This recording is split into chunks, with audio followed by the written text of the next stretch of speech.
আসসালামাইকুম, welcome to my YouTube channel. আজকে বাংলাদেশের চিটাং ট্রেডিশনাল কালো ভুনা করে দেখাবো আপনাদেরকে। ফার্স্টে ভালো করে পানিতে গরু মাংসগুলি ওয়াশ করে নেব। তারপর একটা পাতিল চুলায় বসিয়ে দিব, অল্প আছে সরিষার তেল দিব, মাংস দিয়ে দিব। আমি এখানে 2 কেজি মাংস দিলাম। অনেকে অন্যভাবেও রান্না করে, সব মশলা দিয়ে ম্যারিনেট করে তারপরে রান্না করে। আমি একটু অন্যভাবে রান্না করছি। স্বাদ মতন লবণ দিলাম, 1-2 বার শুধু নাড়া দিব।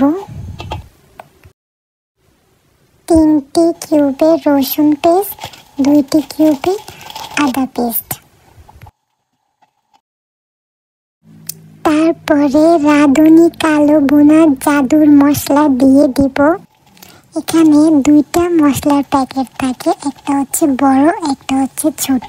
তো আমরা এখন বড়টাই দিয়ে দিব, তারপরে লাস্টে ছোটটাই দিব মশলার। 2 কেজির জন্য পুরো প্যাকেটটাই দিতে হবে।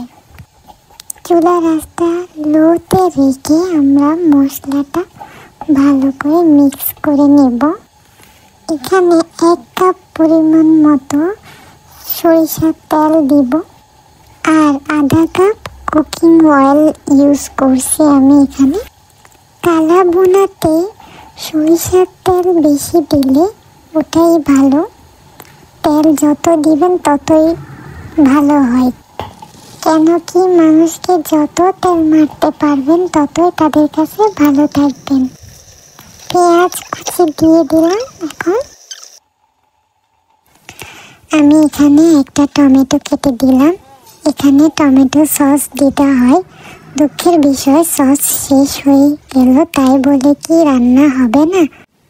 2টা তেজপাতা, 2টা কালো এলাচ, 4-5টা লবঙ্গ, একটা দারচিনি, কিছু আস্ত গোলমরিচ, একটা স্টার, 2 চামচ গরম মশলা,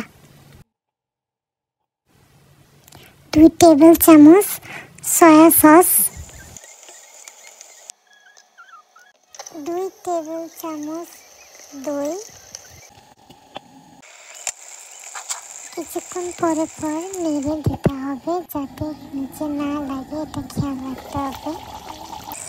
মাংস থেকে পানি বের হবে, এটাতে এক্সট্রা করে পানি দিতে হবে না।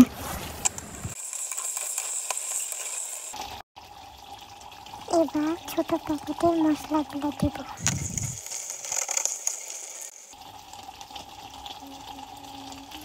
জিরার গুঁড়া দিব,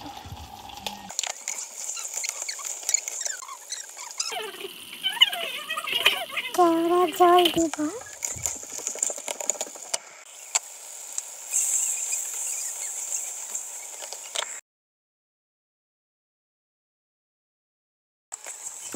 এবার হয়ে গেল কালো ভুনা।